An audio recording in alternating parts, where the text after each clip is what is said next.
We're going to call the meeting order of the Admin and Finance Property Committee meeting. I guess we could just say all present and accounted for. Absolutely. Everyone's here, all three of you. Okay, so we're going to start off with the interview with Dave Lohman for recommendation of the Charter Review Committee. Would you care to join us, sir? If I could, Mr. Chair, I just want to point out, and actually David pointed this out during the Charter Committee meeting, which he attended, their initial one, which he attended as an observer. But David is a candidate for City Council. And something to consider is that if he, essentially depending on how elections turn out, you could, if he's appointed, you could end up in January with 3 active council members on the Charter Committee. So just so that you're aware of that. Right now, he would be simply running as a layperson, as a citizen member. But just so that you're aware of that. Thank you. And excuse me, I think, is there 2 on that committee from the council, and that's all? So when the council structured the committee, they said 2 councilors, 2 former councilors, and 3 community members. So it could alter that structure.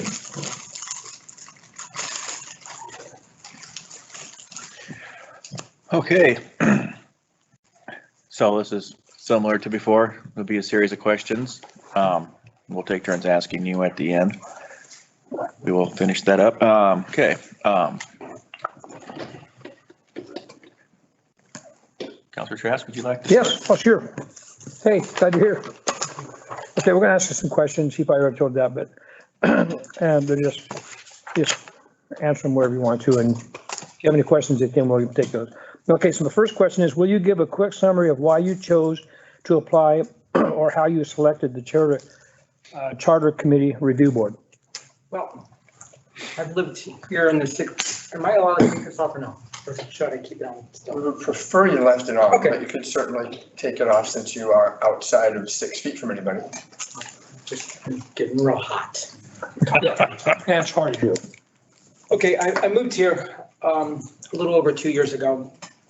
And the people that I've met in this town, they've opened their arms, welcomed me. This town makes me feel like it's Mayberry, kind of. The neighbors care about their neighbors and care about what's going on. And I want to be part of a community like that. Every place I've ever lived, I moved because I didn't like the community, but I moved up from Florida after 45 years because I wanted to see what the West Coast was like. I like to be part of my community. I really like to contribute, donate, and volunteer as much as I can for a city that I really care about. I am looking for property right now. I'm only renting, but I'm looking for property to buy here in Sweet Home because after a little over 2 years, I consider this home now.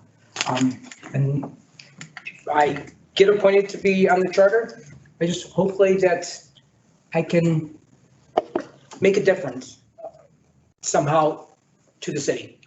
And that's the reason why, I was on the budget committee, and you all know that I am running for council because I care about this community, what goes on. I'd like to see it stay safe and happy, and anything I can do, if anybody asks me, like the other week, Ray asked me if I would like to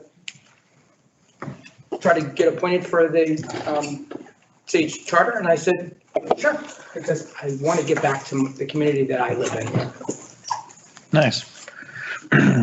Are you aware of any issues in the current city charter that need to be addressed? No, I don't, no. My turn, Dave. I'm sorry. That's all right. So do you have any thoughts or ideas on how this committee might contribute to the quality of life in Sweet Home? Well, I would hope if I was appointed, we either stay up with some of the other cities with some of their positive laws and the way the city should be run, or the way our citizens should like either keep their property. I don't want to feel like our city should be different than other cities unless it's for the better. Okay, thank you.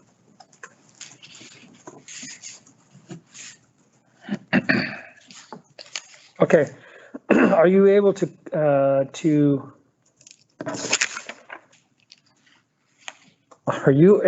commit, I'm sure this is supposed to say commit, to the meeting schedule and willing to serve on the charter review committee until the recommendation is made to the city council? Yes, because right at the present time, I'm basically semi-retired. So I have all the time in the world. That should be changed there. Right. We'll make sure it gets changed.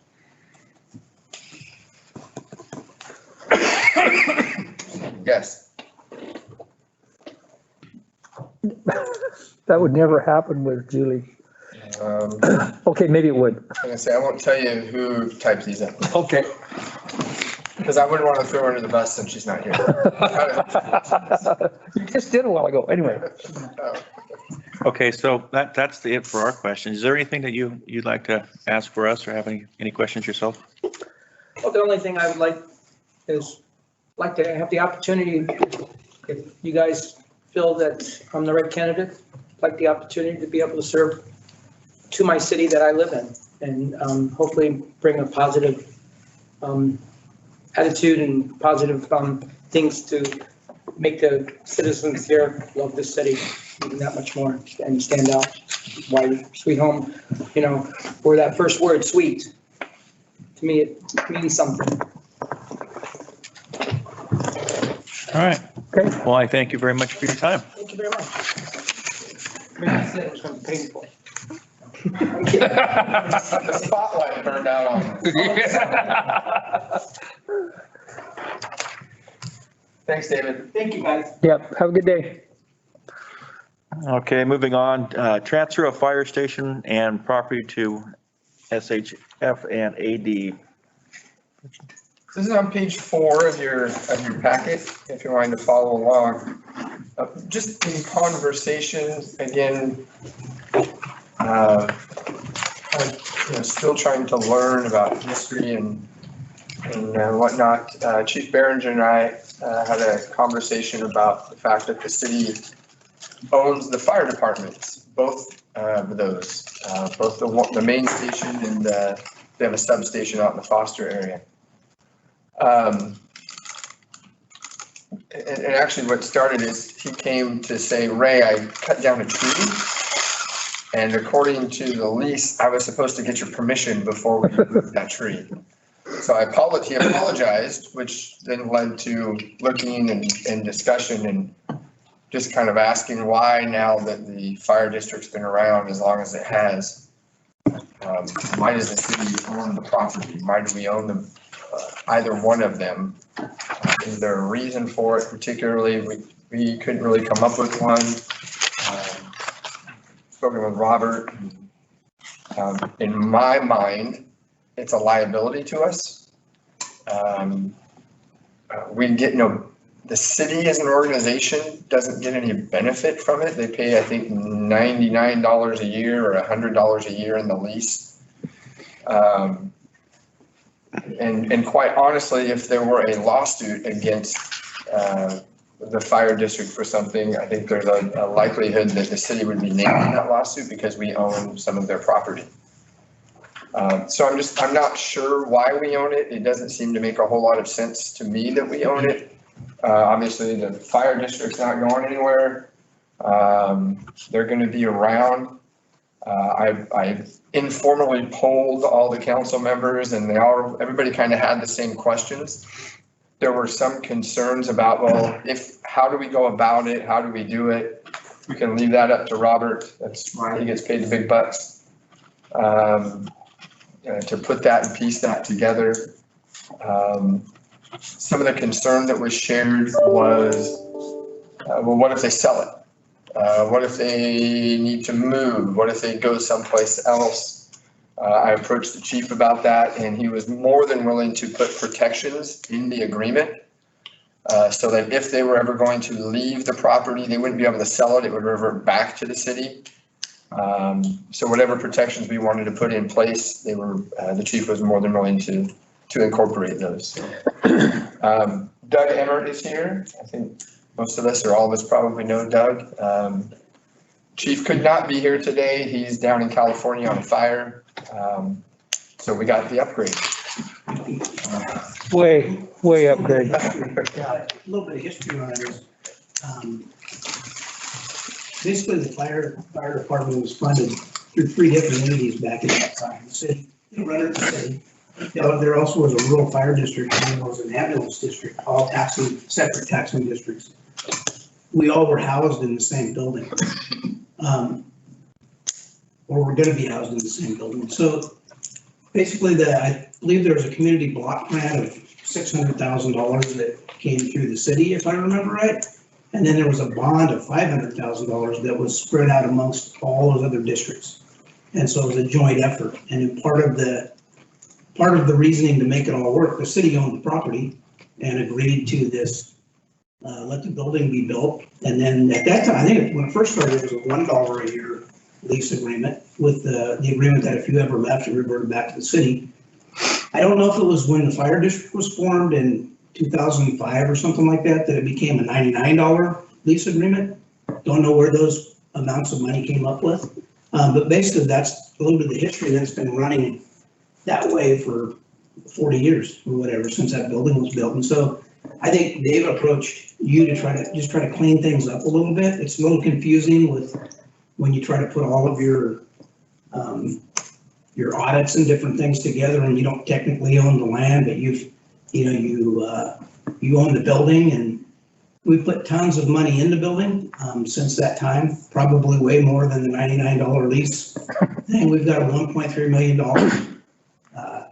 earthquake grant coming up that we're going to be putting into the building. And so it just seemed like the right time to kind of clean it up and just make it all under one roof. The fire district serves everybody. And so that's kind of the history of it. Same kind of a deal with Foster. When it was built, the Stock family donated that property, I believe, to the city. It was the cleanest way. We were under the city at that time. And so the city owned that property. We owned the building, built on the property. And so at some point, that's probably going to need to be, if that's the way we go, then we need to clean it up a little bit too.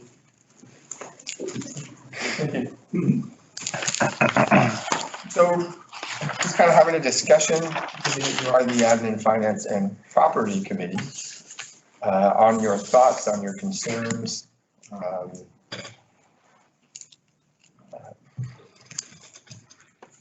With that, I'll turn it over to you guys to ask questions or whatnot. Doug, could I talk you into coming up to the front here so that we can get you on the, get you on camera, it might just be the back of your head. But also make sure that the speaker system can pick you up for those people who probably aren't watching. So I have a question. So if the land was donated to the city, I'm talking now the Foster. Was it donated for the specific purpose of building a fire? Yes. So that wouldn't be affected, the donation part of it wouldn't affect it if we decided to give it?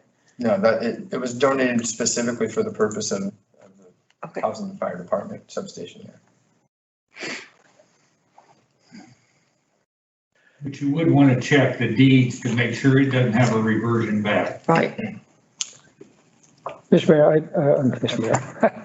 I have talked to the Stock, there was 2 Stock brothers, I think. Was there more than that? Anyway. And I think that their intention at the time, according to what I remember our discussion, is that he would like to see that property turned over to the fire district. We could reach out to him. I don't know what the city would want to do with that, but it is our building. We put the money into it, and the same thing with the Station 21.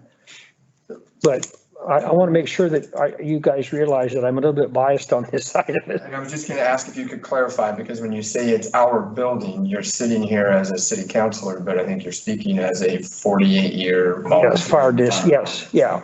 So that's, and I don't have anything in the game here, but,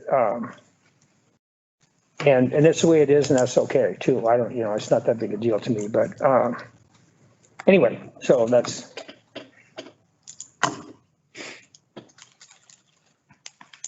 I think we should move forward with transferring things over. I would think so, as long as we have that agreement that if they decide to sell it, that it reverts back to the city. Yes. no, are we just talking about Foster now? We're talking about both, I think. Okay. Yeah, I don't even know if were you talking about Foster originally? Yeah, I was thinking both of them. Oh, okay. It doesn't good. make sense for it. I don't think it makes sense for us to have either one of No, them. we'd be addressing it later, I think. if we Yeah. didn't know. So, yeah, no, that makes sense. And we're not against that revert back clause. I mean, whatever. We have no intention of leaving. It would be no advantage to us to move somewhere else, we're the people of Sweet Home's Fire District, and so I don't have any future plans to leave. Chief Behringer had that discussion, talked about the location is actually pretty ideal because of what they're required to do for response times for certain segments and percentages of the population. So he said unless, what I gathered, he didn't say, but what I would gather is unless our population base moves significantly, they would have no reason nor would they want to move.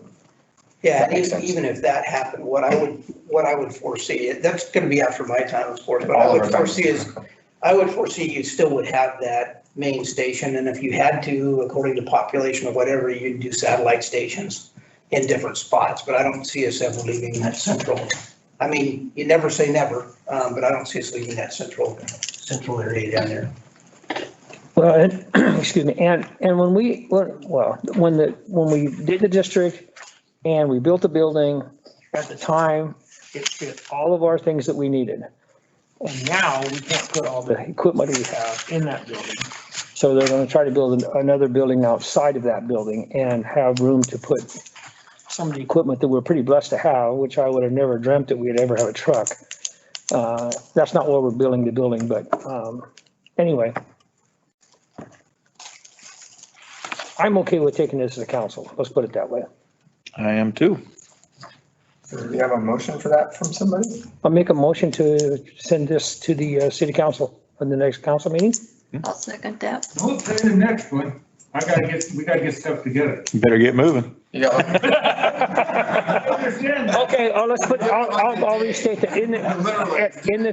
In the future, then we'll bring that to the city council when we get that stuff done. Okay. We gotta get some stuff together. It's gonna take you more than a week? Oh, okay. I don't have the description. So the second meeting then. Well, whatever. I have the description of the property and I gotta run those down. Yeah. Okay. I'd have to send off to the county for them to know. Okay, so that one seems to be handled, so we'll move on. Motion on you have a a motion on, you have a motion in a second, but you haven't. Oh. Well, we have a motion and a second, so all in favor, say aye. Aye. Aye. All opposed? All right, so we'll go ahead and move that forward now. Thank you. Yes, sir. Keeping me on my toes. Okay. Next, we'll discuss the lease agreement for the old city hall, the Sweet Home Fire Department, and for a regional training facility. So beginning on page 8 of your packet is a draft intergovernmental agreement that was proposed to us a few months ago, actually several months ago, by the district, by the fire district. Essentially, the fire district is hoping to utilize the old city hall building as a regional training facility in which they could invite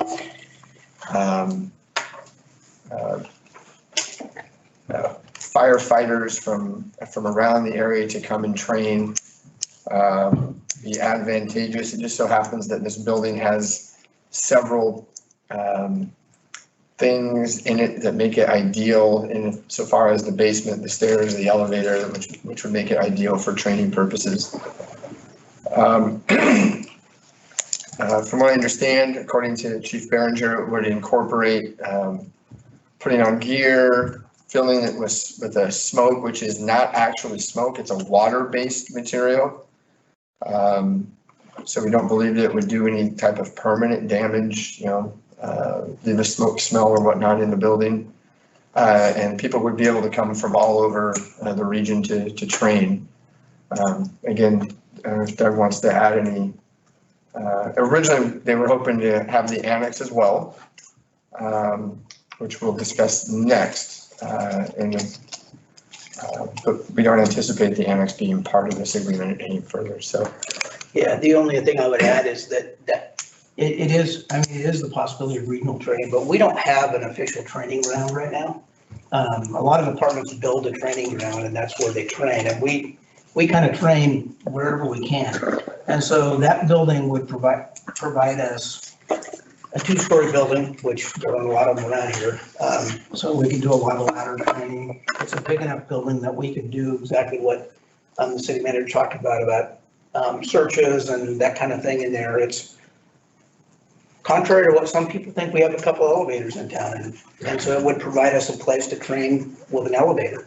It just happens to be there. It's the perfect spot right next door for us to do that. It provides us a place in the winter when the rain and storms hit that we could still train. And you could have bigger training events, whether it be with police and kinds of things or other fire departments. It provides that kind of a unique opportunity that's already there. We don't have to spend money to build it. The intent is to destroy it.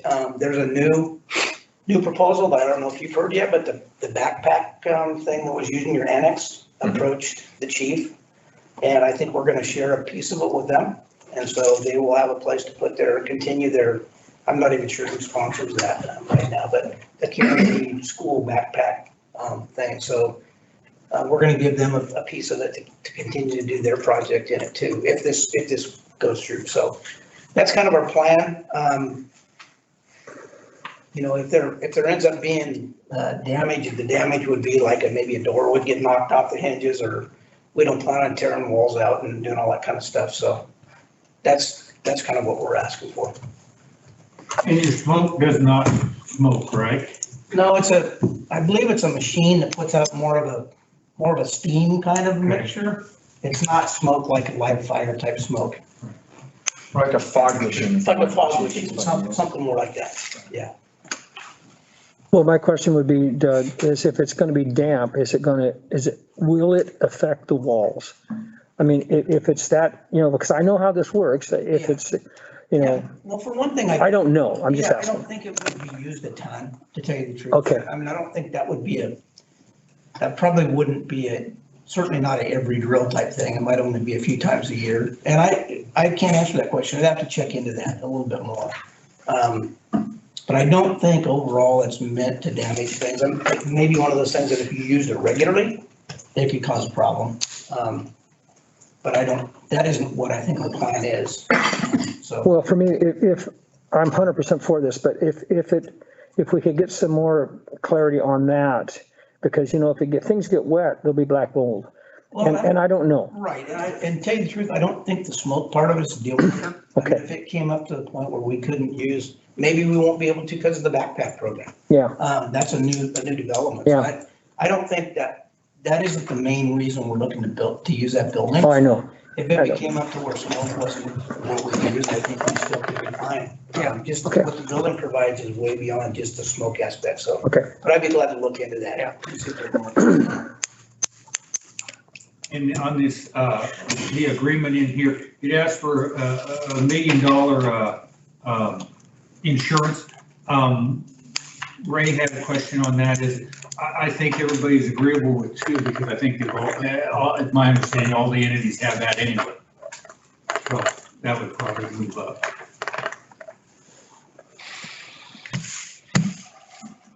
That's item 7 on page 10 of your packet. The insurance requirement written in here is 1 million. I would suggest that we would request 2. Industry standard at this point. And my understanding is they already have it. Yeah. I think it is. I'd have to check into that too. That's what I was told. Yeah, okay. Just for your information, Chief Behringer was at the fire down south and I think it was an oak tree fell on his rig, probably totaled. Actually, I talked to him today. It was an oak tree that hit a madrone, and the madrone is actually what hit his rig. And yeah, they're debating about $17,000 or totaling, so that's the debate now with that. Yeah. Luckily, they weren't in the rig. Yeah. Yeah, it's fairly new. Anyway, okay. So, remember when the city hall building wasn't safe for city employees to work? We had to move to a new city hall. I was not here during those discussions. I got here and was just told to move the building. Well, I wonder why now we can let people in there and run around, do all this stuff and just require insurance when that place was not deemed suitable for people to sit in office chairs in there. That's my concern, but that's, I guess, irrelevant because everything's already moved, but is this, if something happens, say they're in there doing a training thing and the whole building just shifts and falls down. So this says that we're not going to be held liable as a city Correct. for any of that. So long as my understanding is, the way it's written is so long as we're not negligent in any way. In other words, as long as we don't do something that causes the building to fall down, we would be okay. Okay. And you said something about the annex building, or is that something separate? That'll be the next item on the agenda. I think that the point about the annex, they were wanting to move that in for sleeping quarters. Sort of, you can correct me if I'm wrong, sort of when they were getting the station done so we could have more people sleeping in that building, which was horrible, but it would have been a perfect place for them to go and do bunking and stuff. Yeah, I'd have to check in. I think the other use they were thinking of for that would be if your main building was being used as a training area, it would have been a good place to meet and kind of go over what your plan was to go in and use the building, kind of a thing, but. They called it a dirty room? Yeah, so you A could, clean room or something like that? right, you could go in there with dirty turnouts or whatever, or that would be the clean room and the rest of it would be the dirty. I can't remember exactly what the plan. Yeah, I can't either. But it's not, again, not a deal breaker if it's not there as far as that goes. I mean, we're happy to get whoever's there, the point. Okay, what happened to the whole, last thing I heard was we were thinking about shipping that thing off to someplace else. That's the That's the next- annex? Yes. Yes, that's the next item on the agenda. So the fire district is aware that the annex is probably, Well, it's not in blue, so I wasn't looking. I seriously looked right over it because it's not in blue. Should we put asterisks by it next time? well, there's no links to it. Sorry, there's no supporting I document. kept clicking it. Yeah, so that'll be the next. So the district is aware. Initially, when this was written up, it was obviously before the fires. And they were hoping to use both the annex and the city hall building. So at this point, they are aware that the annex is probably, hopefully, going to the city of Detroit. And we're hoping within the next couple of weeks. We're still trying to nail down someone to move it and get it up there, so. I can make a phone call too. Okay, so I like moving the training facility thing to the old city hall, even though I may sound like I do, because we need to have fire people completely trained up as much as they feel they need to be. So I think that's good because it benefits us and it benefits surrounding areas potentially, so. And I think Doug will agree that we don't get enough training. It's just, the time does not allow it, especially on the non-paid staff, and I'm not knocking that. I'm just saying that the volunteers, it's really difficult, especially when you have to go through the same training to be a firefighter one that you have to do if you're going to be a paramedic firefighter, and it's just difficult to get there. So all the training we could do in-house is really a good thing. Yeah, definitely more convenient to have a Yeah. facility you can go to that wasn't a lot of our training now is done in our main building. And Yeah. it's just not, it doesn't work as well a lot of times, so. Yeah, it doesn't work very well, especially dragging that dummy across the whole bay. So, all right, do we need Diane, do you have anything you want to add? Only, is this an open-ended agreement? In other words, there's no termination date on it, and it's just terminated if one of the other parties wants to terminate it? I believe that's the case. I think that's what it reads. Yeah, that's, Yeah, that's what I read too. I think it's just 30 days prior written notice to either party. so the only thing I would wonder is if prior to termination, we'd need an inspection of the building. I think that's something we want to have a discussion about. Again, in there, it says that it's in a brew clean condition. But if they're gonna destroy possibly interior walls, I mean, But I think he said that was not their intent. That's not really the plan. I think I'd have to go a little more in depth with a training officer about it, and I've talked to him a little bit. I think what may be the case is, say you have a carpeted room. It's easy for us to do some of our rescue stuff with the carpet off, so maybe that carpet would be torn out of the room. But I don't think there's a plan to actually make big holes in walls. just might happen if a ladder hits a wall or something. Right, Yeah, I think we're willing, and I'm not sure if it says in agreement, but I think we're willing to patch that up if that was necessary. We're not looking to like take out a whole interior wall or anything like that. That's not the plan. Not that something couldn't happen and cause something, but Right. no. Well, it does say that the district will not be obligated to make repairs or improvements of City Hall that will incur expenses in excess of $5,000. That might be a little iffy for me. And that's why it's highlighted. The Yes. discussion we need to have is that a good amount? So Yeah. let's say Mr. Emmert's carrying a ladder upstairs and turns a corner and bangs the wall and puts a hole in the plaster. That would not equal $5,000, so the district would be required to fix that. If they break a window, again, not $5,000, they would be required to fix that. So if it was $6,000, they'd be required to pay 5,000 of it? I don't believe that's what it says. I don't think that's how I would read it. I think at the point where if it's $6,000, then we sit down and we have a discussion and maybe a little arm wrestling match of, hey, if you guys aren't gonna fix this, then you need to get out, kind of a thing. Yeah, what I thought that kind of alluded to with that paragraph is basically telling you that we aren't gonna cause over $5,000 worth of damage. That was the intent, right? And then, our incentive to not do that is we don't wanna pay, to fix it, so we're not gonna break it. I mean, that's the plan. So I have one more question. So is the fire district board in favor of this? Yes. Okay, Well, and I'm in favor of it. yeah, I am too, but here's the thing, he's leaving out the fact that firefighters break things. That's, I put in there's always a possibility. Yeah, You are Yeah. definitely right on that. yeah. But I'm okay with this too. Understand that firefighters know how to fix things. Yeah, that's true. I'm okay with this too. Do you need a motion on this too? Yes, please. So, Mr. Chairman, I move that we present this agreement to the council. I'll second that. All right, we have a motion and a second. All in favor, say aye. Aye. Aye. All opposed? Motion approved. We're moving forward to council. Correct? Yeah, next on the agenda, at our last council meeting, we had the discussion of, The annex. yes, donating the. Thanks, Doug. The non-blue item on the agenda. Thanks, Doug. Appreciate it. To the city of Detroit. We're all aware the city of Detroit's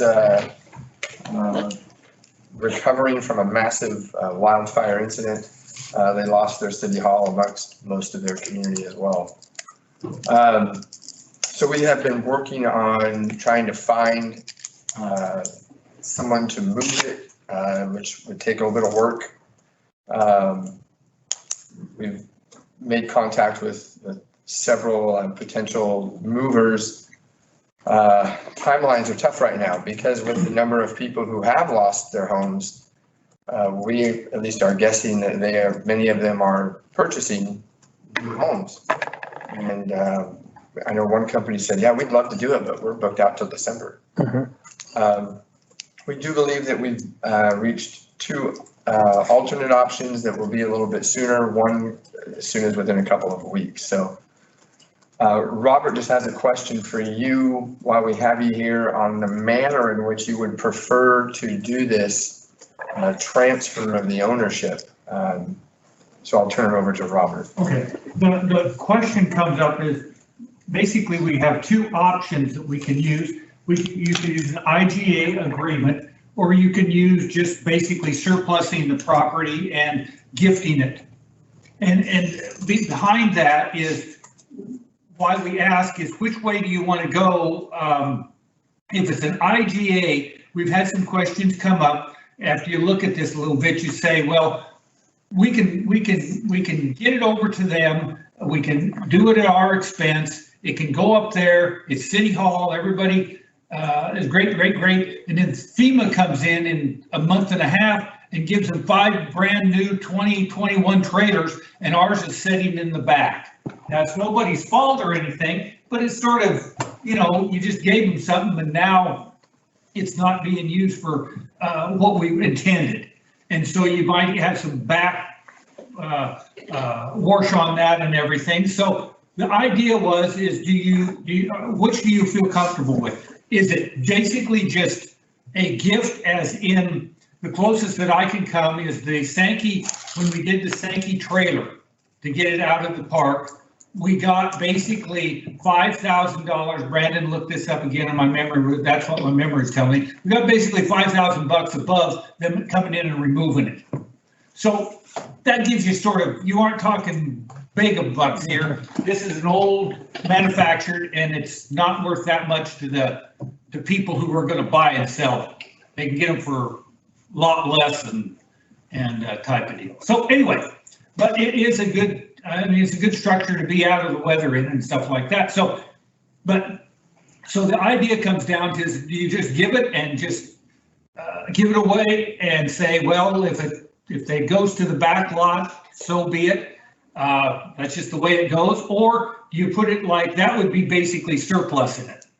Or do you just do an IGA where you say, we're giving you for a public purpose. When you don't use this for the public purpose, you either get it back to us at your expense. Oh, no. You get a hold of us. Well, this is the thing.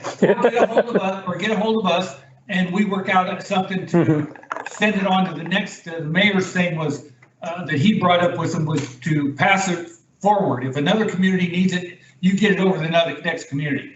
Or if that's not possible, you basically sell it. And if there's any proceeds left over, then they come back to the city of Sweet Home, because we're the ones that gave it to you. I just don't know which you guys prefer, just to say we're gonna surplus it, as in the RCA, we would put down, this is our comparison of what you're basically giving up to $5,000 or whatever, and it's off to them, and whatever they do with it is fine. We give it for a public purpose because that's what your surplus says we have to do. So we have to put on both ways. You have to put public purpose there. They're supposed to do it for public purpose. But how far down the line do you hold them to that? Anyway, so that's the sort of the theory on it. Are you comfortable with just giving it outright and say public purpose and just be done with it? And if it goes to the back lot, well, that's the way life is. Or do you want it with an IGA that says, basically an IGA is an agreement, so it's a quid for quo type of deal. You're getting something for something, so you give it for a public purpose, but if they don't use it for that, you get the proceeds, or you get some sort of say on going to the next place or whatever. So that's the theory. I get what you're saying, and with this, I mean, for me, it's my opinion only. I feel that with this, that we should just surplus it, give it to them. Okay. As a gift. I agree too, because once it's gone, I don't want anything else to do with it, Correct. Well, money wise or anything. I'm sorry, Diane, go ahead. I was just going to say, FEMA may come in and give them trailers, but don't hold your breath looking Right. at Katrina. But also, if the public purpose thing, which that's what it would be, they don't have a library. No. They don't have a health clinic. They don't have, Right. Yep. So any of those public use buildings, I think, Sure. Yeah, it'll definitely be used. yeah, it would be used, I'm sure. Well, I just bring it up now versus later when the, paper comes out and says, Yeah, comes over there and makes a picture of it. This is where your thing is, and it isn't being, so hopefully they would be hopefully they would be conscious of that and Well, put it to a public purpose of some sort. I think we could say that if they don't, that we're gifting it to them and we hope they would pay it forward. Yeah, I agree with that. That's just a Statement that, we could just suggest, it'd be nice if you moved. I think, in fact, I think the mayor mentioned that. yeah, Let's move it forward. Somebody That's else what might it need is it. to me. Yeah, yeah. Okay, well then I'll work it up as a surplus. okay. Yeah, because I don't want anything ever to look like we're expecting something for this Okay, in any way, shape or form. Yeah, me too. that's fine. Anything else on that? Is that just a consensus because it's not in blue? Sure. Probably best if we made a motion. Okay, well, can I have a motion on that? I'll make a motion that we, okay, moving it from here, the annex to Detroit with no strings attached. I'll second that. All right, we have a motion and a second. All in favor, say aye. Aye. Aye. All opposed? We have a motion to move this to Detroit with no strings attached. So we'll bring that to council. Yeah, I may change my mind, it might be an RTA, but it'll be the same thing. I think it's to be surplus. I just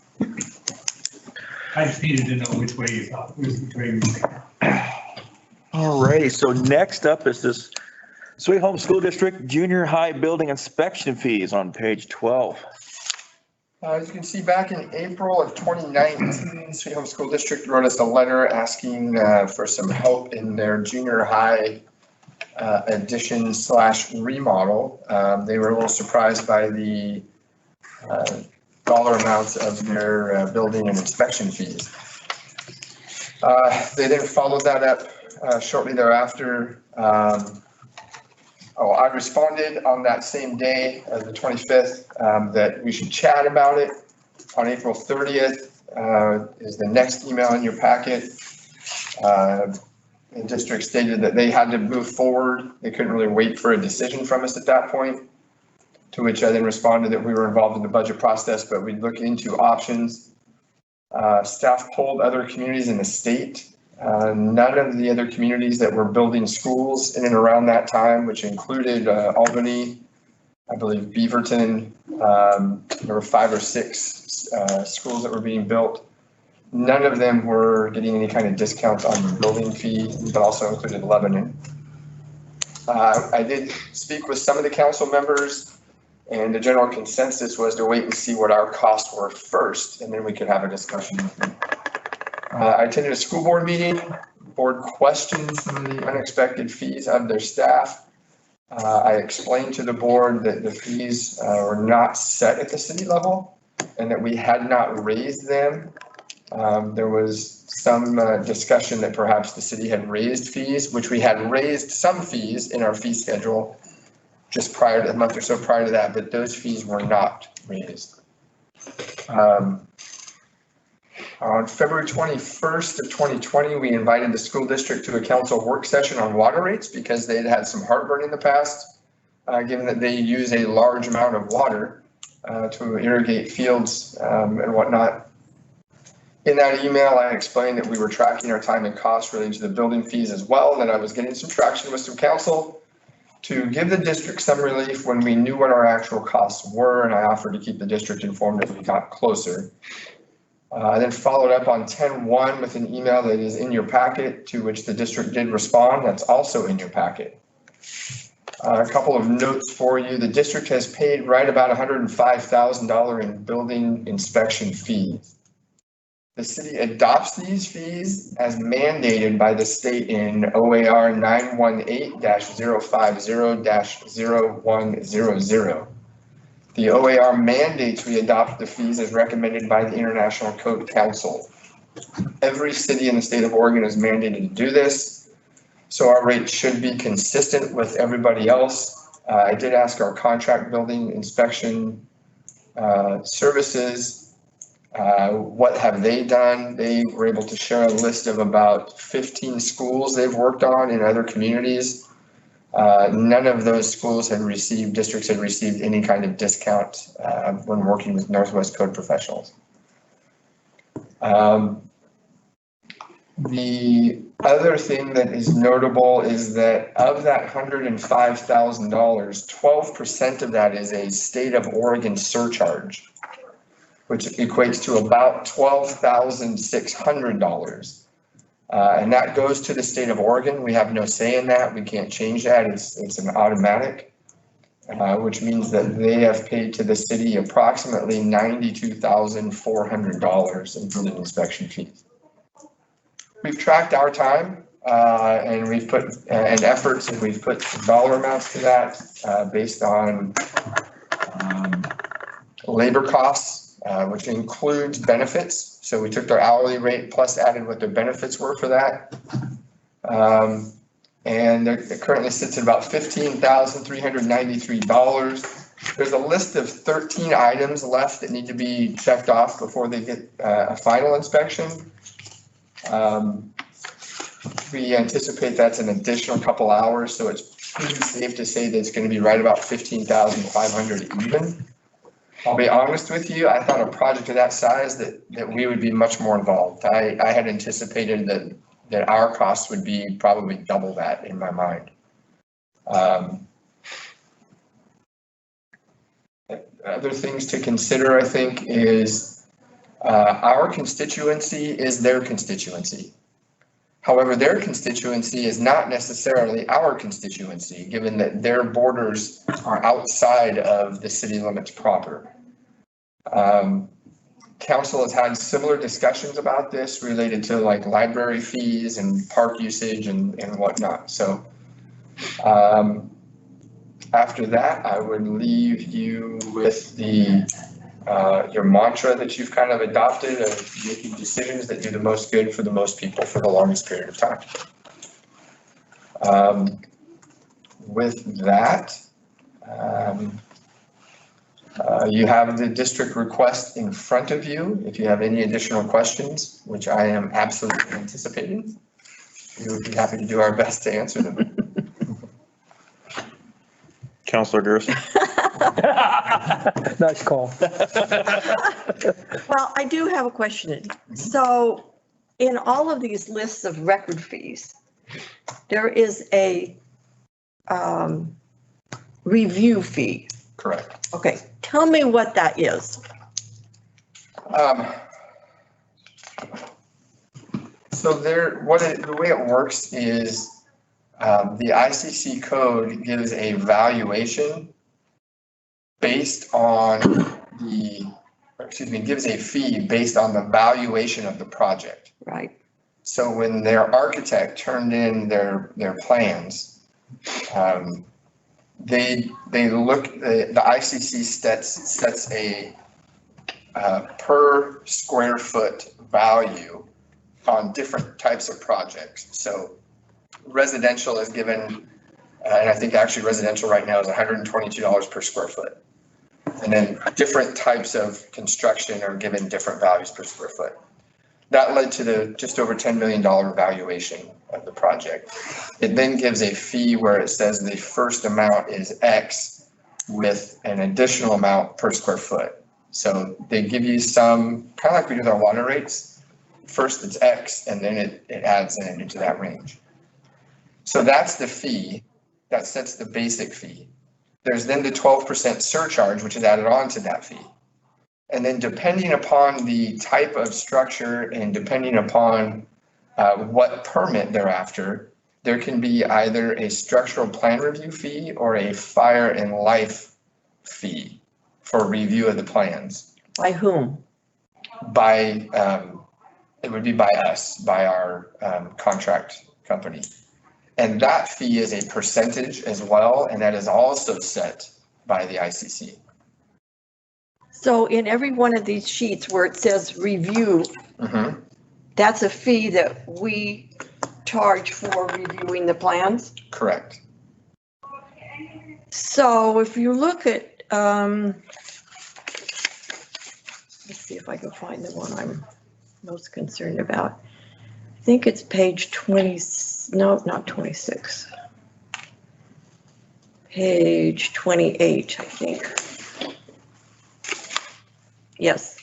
So the structural plan review fee on page 28 is $26,000.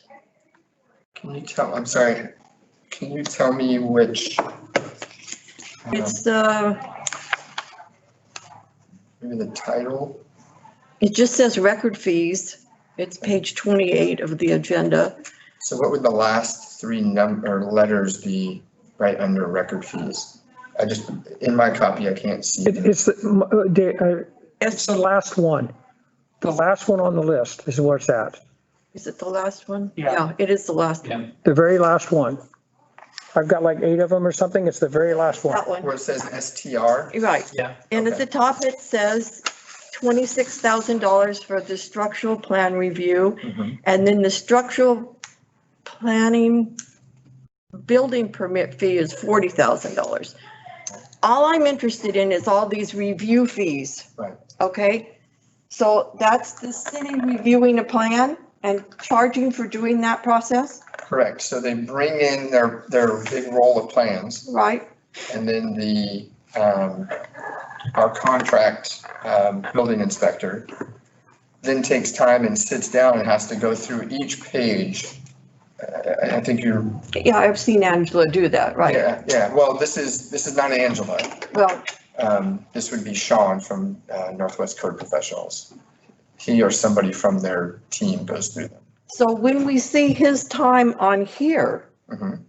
that's different from what the fee, Correct, because our contract with Northwest Code Professionals is we pay them $90 per hour, period, for their work. Which, us and Lebanon pay them an hourly fee. Most places do a 75-25 split, where the city would keep 25 and they would get 75%. We chose to do an hourly rate when we contracted with them because we felt that would be less expensive for us. And particularly, as you can see in this project, larger projects, that's definitely been the case. so all of those those review fees add up to $56,620, Correct. Okay. I'll trust your math. which thank you, which we paid to him. No. We paid him $90 an hour. So this is not something, most of our fees are always based upon true and actual cost of services.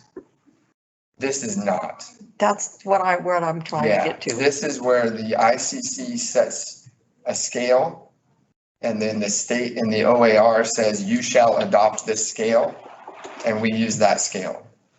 So, so part of it is if you've got a good architect and a good contractor, you don't have to go, you don't have to do a lot, because they do what they're supposed to do. Or if it's a simplistic project, right, you might only have to go do an inspection on a, let's say, a plumbing inspection one time. But if it's a complex project, maybe there's an inexperienced subcontractor, you may have to make 10 visits for that project. So the ICC just says you're going to pay X amount based on the value of the project, period. So we might go once, we might go 10 times, they're going to pay that same amount. Does that make sense? So if we had, thank you for that. If we had another $10 million project in this Right. community, right? Heaven, wonderful, but if we Right. did, would we be looking at costs similar to this for another $10 million project? So if let's say the school district decided to build another building exactly like this, then I'm not sure if the fees are different on a remodel versus new construction, but if we could just assume that they were, because, the current one they're remodeling and adding versus starting from scratch. But if we assume that they are the same, which I believe they are, I don't think that they differentiate between the two, then I believe the school district would pay the exact same dollar amount for the exact same project. Okay, Assuming again, because the fees are locked in on the date that they turn in their plans. So, the ICC will adjust their rates every now and then. But if someone turns in their plans, they're locked in at the current rate. So even if this project goes and there's an increase within there, we don't charge them the new rates. They're held to the old rates. Okay, Does that make sense? right. So I have two more questions. So Okay. are those rates, just said they may fluctuate. Are those rates on a scale or are they a set amount? In other words, you can charge from here to here? No, so the scale is the valuation of the project. Okay, So $1 to $500 pays X amount. okay, $501 to another number, and I'm making these numbers up, would pay a different amount. And then you would have the 12% surcharge, and then there might be the additional fees for either fire, life safety, or structural review. last question, then I'll stop. How much flexibility do we have with this? I mean, you and I have talked about it and it seemed like we had a lot of flexibility and I'm not sure that I totally understand that. I think so long as the state of Oregon gets their 12% surcharge, you're free to do whatever you wish. But we're required to charge it. We're required to adopt it. And we can certainly have Robert do some homework on this. But I believe you can waive any fee that you wish to waive at any time. Unless there's something that it's mandated by, so you wouldn't be able to mandate that 12% surcharge because that's a state fee. But I believe we're allowed to waive any fees that we want. I could be wrong. And honestly, I didn't even ask that of Robert. It just says you have to adopt them. I don't believe it says you have to enforce them. So the other matter is that these fees go into the general fund, which is the most discretionary fund you have. And so there's flexibility with where the money is going as well. I think it would be just like the franchise fees. You know, we've set franchise fees based on what we're allowed to do according to ORS. But you also have the option as the council to waive those franchise fees in an agreement for something. So again, it gives you that flexibility and that tool. You know, franchise fees certainly could be leveraged for economic development reasons or something like that. The same, I think, could be said about these fees. The council has that right to review and change those fees as they see fit. So we really could negotiate. I believe you can, yeah, absolutely. Okay. Yeah. Okay. That's all. I'm sorry. I would, Don't be sorry. I certainly wouldn't be opposed if you wanted to direct Robert to do a little homework and double check that, but I'm pretty certain. I don't know, Robert, do you have any offhand? I don't, other than I think, the only thing that I would have is we've done it in the past, like where we waive a fee, like for the Oregon Jamboree to bring it down. We've got it written in our ordinance. It says council can waive fees if it gets these other things. I don't know if there's anything written in our ordinance about waiving it, but we might be able to look at that. Any rewrite, I might want to put in there when my next rewrite is council has the authority to waive these fees for, valid benefit of the welfare of the city or something like that, just to say you can, but something like this, you may actually, I'm just thinking, push comes to shove, you may have to put something in your ordinance, That'd be the only thing I can think of right now. If that might be necessary, maybe it wouldn't, but that'd be the thing that So we've talked before about the council, about bringing businesses into the community, waiving certain fees in order to bring businesses in. Have we not talked about that? Yes, and doing Yes, we different have, things. haven't we? So this is very similar, I think, isn't it? I mean, we were assuming in those discussions that we had the right to do that. So I guess that's a similar thing. I'm not saying we should and I'm not saying we shouldn't. I'm just trying to get some information to make sense of it.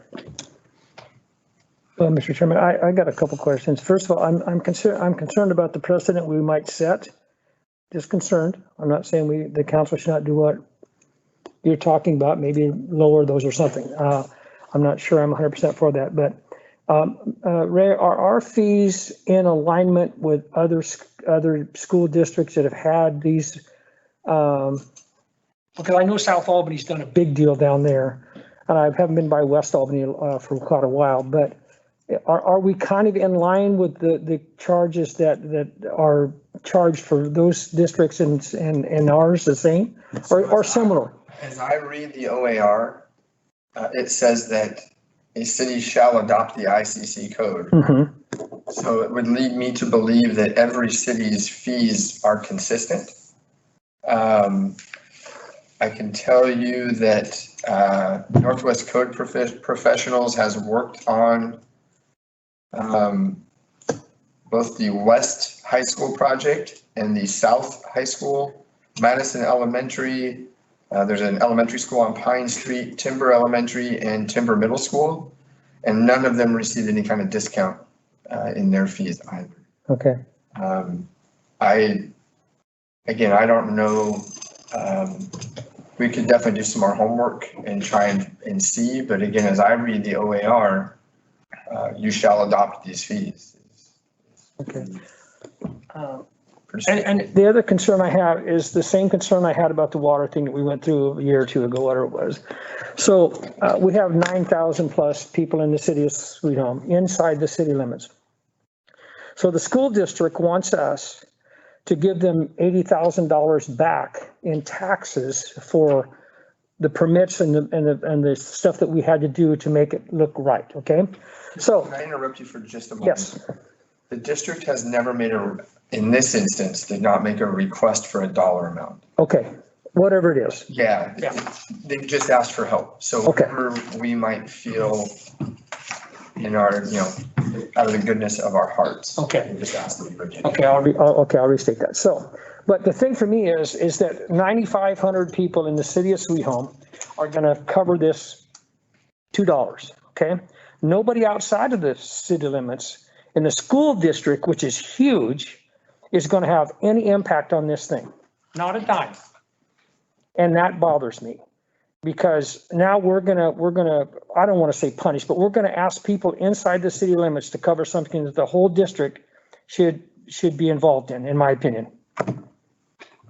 I guess the only thing I would note is that the school district, all however big that population is, has paid these fees already. So essentially what we'd be doing, if the council decided to give them some sort of break, is crediting an amount that they've already paid. So the city itself is not out any specific dollars that we didn't already have, I guess. It's just returning some of what the district gave us. We would still see a net increase in our revenues based on whatever we did not get back. But that still doesn't affect anybody outside of the city limits. It does not. And there, I don't know how many hundreds or thousands or whatever there is outside this. Everyone in this school district pays fees. They pay taxes for the schools. And for me to say that the junior high school, which is really good, I am not opposed to that. And when Kevin Strong and whoever it was came and talked to me about extending that thing out, I was totally against it. And they came and convinced me that it was a good thing, and it is. It is. When they're doing Holly, which is not in this, they did Foster, they did Hawthorne, and they did the junior high school. I don't know if they did anything in the high school. It was a good thing. It's a great thing, actually. It really is. Should have been done years and years ago. But for me to get on the same board as somebody else here, that only the city of Sweet Home is going to pay for this, because it's coming out of our budget. And to me, that is not proper. I just don't think it's fair. And my last thing is, their engineer said that our fees were way too high. How do we know he knows what he's doing? I think I read it there somewhere. Their engineer said it was, I forget where it was. Architect. Their architect. Architect, yeah. Yeah, I'm not sure. Like I said, in our discussions with, again, Northwest Code Professionals has contracts with, I think, 23 or 25 other cities. Mm-hmm. They're not aware of anybody else that did what the school district architect seems to allude to. Okay, I'm done then. I'm good. Is it possible, Brandon, to delineate the tax dollars paid to the school district from within the city limits and outside the city limits? Does the county have that ability? Yes. Yeah, one more thing I want to make. So I understand that we did not have that in our budget at the time, correct? When we did our budget, we did not have that, whatever, 80,000, 90,000, 100,000. It was not in the budget. Right, we made some assumptions based on. That's right, because it would have been up and above and beyond. However, those people in that room over there and our guy that does our inspections, he's being paid, and so are our people. And probably not as much as they should be paid. I mean, as far as the fees that, I'm for our community. I've been here all my life. This is not a question of whether we should or we shouldn't. We definitely should have. But that's my biggest concern. We have a lot of hours put in there, and maybe they billed all of them, maybe they didn't. I don't know. So anyway, okay, now I'm really done.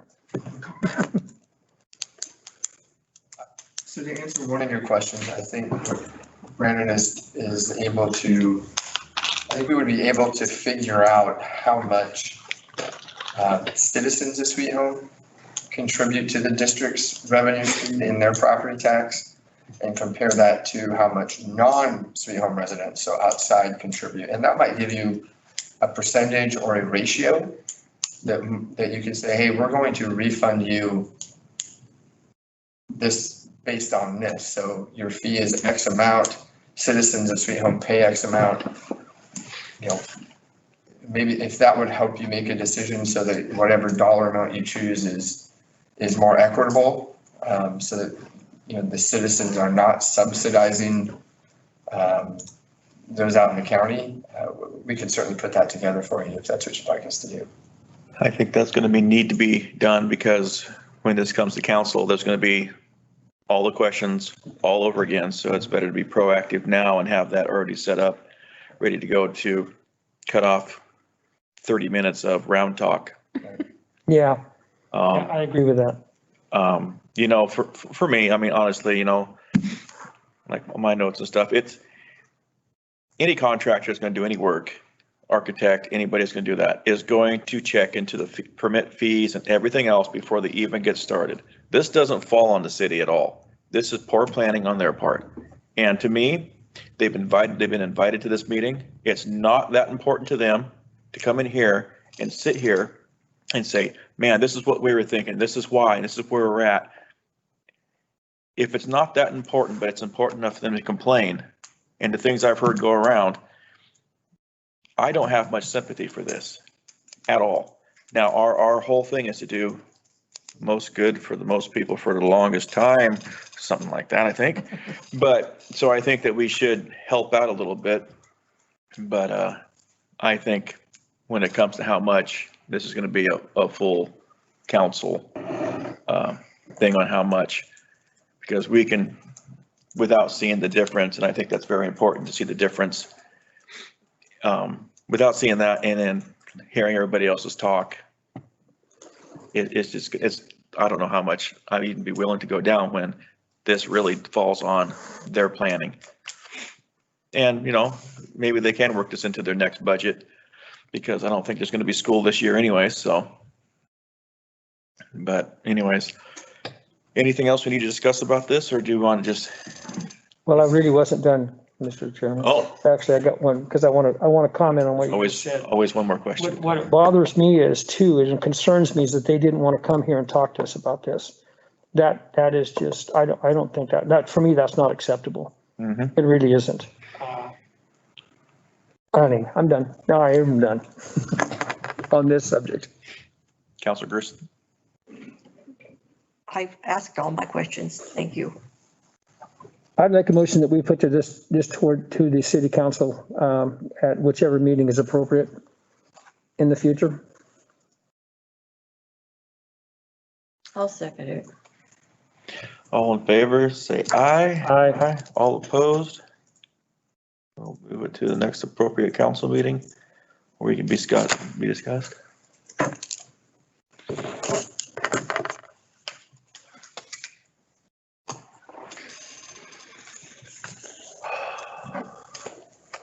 Discussion on emergency management co-op effort amongst East Lynn County. Within the past 6 months, we've had a couple of interesting events take place in our area. Obviously, the pandemic, which is why we all get to wear these wonderful masks. But also wildfire season this year was incredibly active.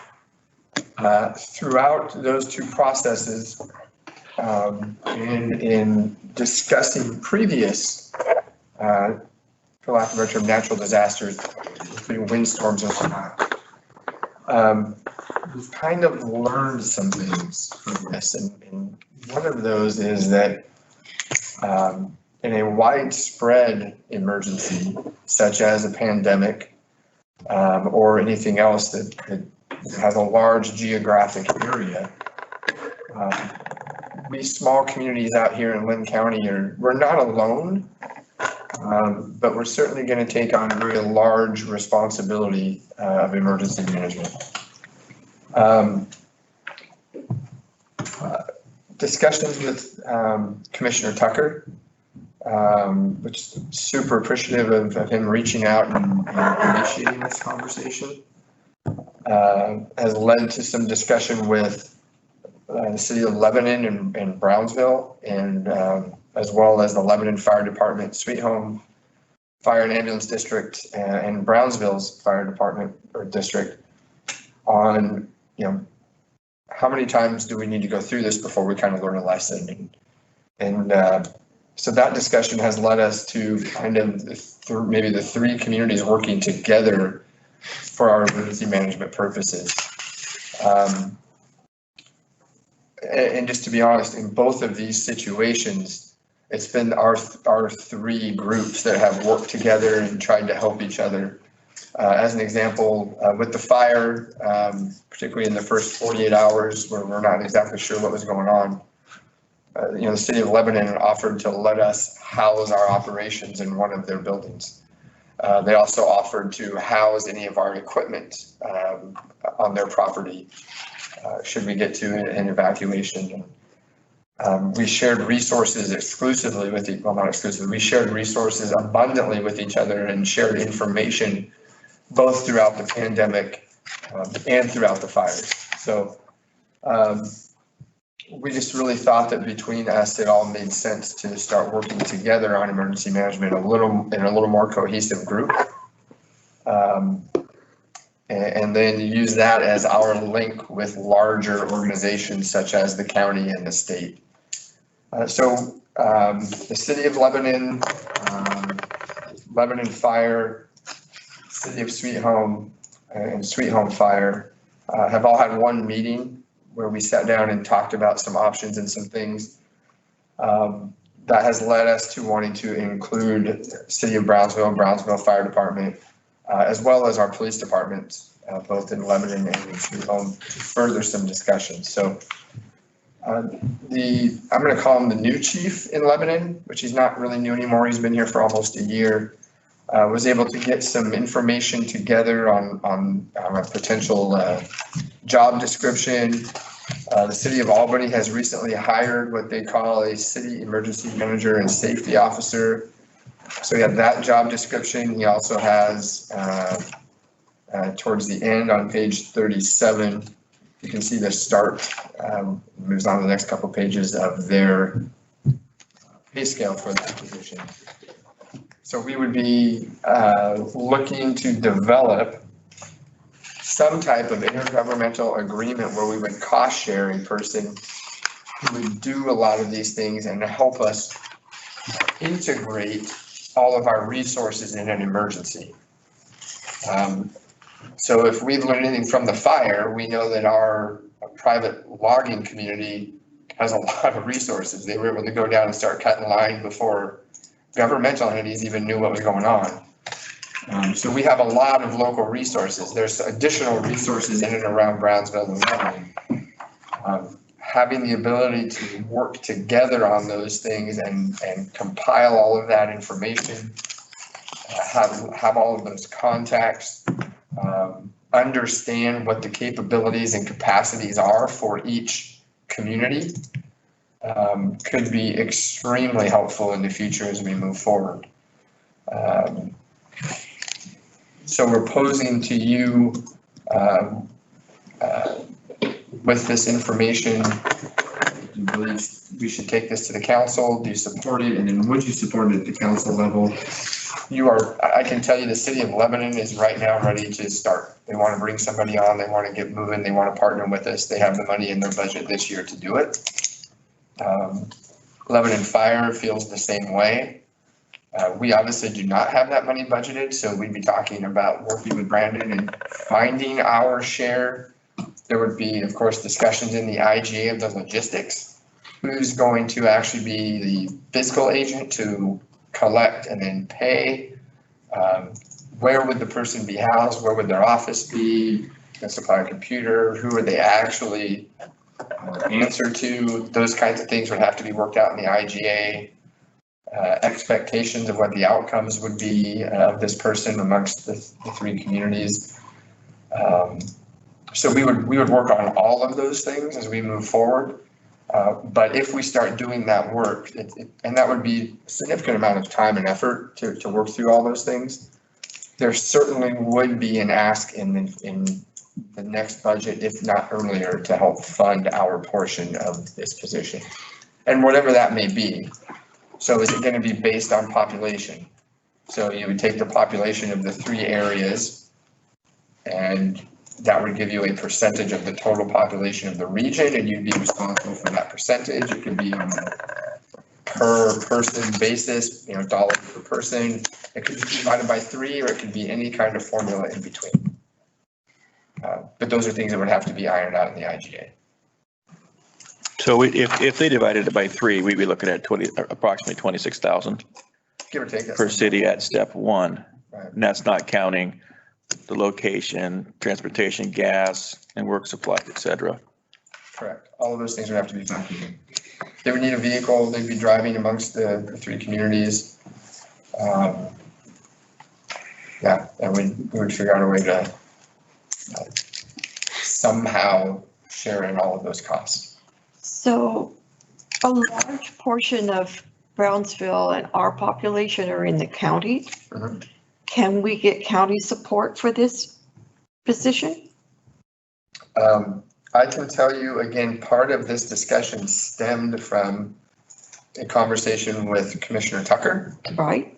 Commissioner Tucker was very agreeable to working with us in some manner, shape, or form. We didn't get that deep into would the county help fund the position. There is actually some thought that it would be better if the county didn't fund the position, because it would give us the autonomy to control or direct the work a little bit better than not. There was some fear that if the position was funded by the county, it would then become a county position. And their job title, their job task could get a little muddy. Well, I'm not talking about total funding. They seem to have a lot of discretionary money. So, just to help out to get it started, maybe that would be a good thing. Then we can look at it for next year's budget. Yeah, absolutely. That kind of thing. Yeah. Okay. That's my one It question. certainly isn't gonna hurt to ask if they would want to contribute. Well, Mr. Chair, I certainly don't want Albany in charge of it. Mhm. I absolutely do not. And I'm not gonna say it, but I can almost tell you where they're gonna want this person to be. But that's beside the point. And I would be interested in knowing how much the city of Sweet Home is gonna have to pay and also how much Brownsville's gonna have to pay, because they don't have any more money than most people in the whole county, but, so that's a question I have. And so I'm for this because we almost got it with the fire. We almost did. I mean, I'm sorry, but we did. We were this close to having our city impacted by that fire. And so I will just be interested in how it's going to be paid for, where we're going to get the money for. What did you say was our share would be 38,000? Well, we don't know. Or sort of. Yeah, okay. Counselor Goble just did. Because it goes up pretty substantially. Yeah, no, It goes up to 89 and then it goes to 90 something. 97, almost $100,000. Yeah, tier one and step one and step two is approximately 26 and 27,000. Yeah, Just so split three ways. anyway, okay, I'm okay with it, but I agree with Councilor Gerson. Why wouldn't the county want to help us on the east side again or ever? So I would be for asking. Can't hurt to ask. So. The other thing is the fire district is a separate entity from the city. correct. So would they pick up a portion of that financially, or are they expecting the city? No, our discussions have been that everybody would contribute to funding the position. So when we had our first meeting to discuss it, there were 4 entities. And the discussion was all 4 of us would contribute. The question was, what's the best way to do that? Because again, similar to what the discussion we just had, we're representing 9,500-ish people. Sweet Home Fire and Ambulance is representing 16,000 people. I'm not sure what Lebanon is, probably 60,000 people between what's in the incorporated limits and in their district. I'm not sure what Brownsville, the city of Brownsville is a few thousand people, but their fire district is larger. So we would have to have those discussions.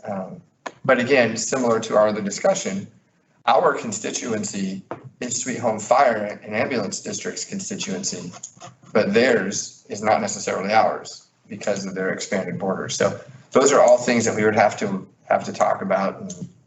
So does Lebanon have a fire district similar to ours? And does Brownsville also? Yes. Okay, I So you understand. would have 6 entities looking to share this resource. Right, okay, great. If you compare the fire district here and Lebanon's fire district, they're like this. I mean, it's substantially bigger than ours. I'm talking about money wise. It's not $100,000. It's a lot of money. And so, anyway, I'm done, but I'd like to move this on. I agree. Yeah, I agree. So I'll make that motion to move it on and, So what I think we'd want to do at this point, I don't know that at this point we're ready to take anything to the council. okay, I just wanted to make sure, because this is going to be significant time and effort on our part. Yeah. That as the admin and finance, that this is something that you would believe the council should pursue. yes, So we'll start doing that work. We'll get some formulation of an IGA. We'll bring Robert into that. And then we'll have something to bring back to you. And when you're okay with that and that payment structure and the tasks and the duties, then we could, when you're okay with it, then we could take that on to the so council. you just need a consensus from us then? I think so, yeah. Just Yeah, a I'm okay, consensus. I'm good. I consented. I agree. This is like overtime. Well, Considering how much you get paid to do this job. That's a good point. That's a great point. We do get a little extra for admin money. We bought you a sandwich. Yeah, that's true. I thought we were on a freeze. We are on a freeze. Not for sandwiches, though. Yeah, just before we stop, I was thinking about that fee waiver.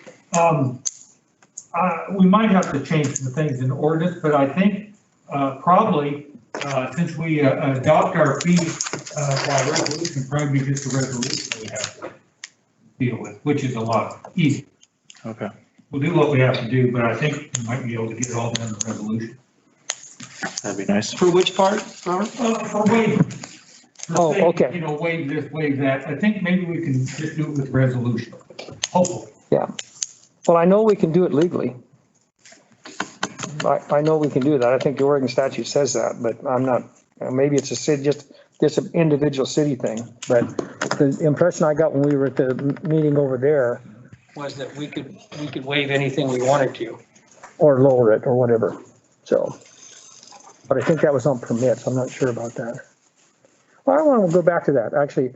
Are the SDCs going to affect that at some point? I mean, not now, but I mean, way down the road? Locked in, the junior high project was locked in. No. I'm talking about if they build one after we get the SDC thing done. Is that going to affect the new building for them? For anybody, absolutely. Yeah, okay. Okay, anything else, Mr. City Manager? Thank you for your time. All righty. Well, we'll call the end of this meeting at 1:30.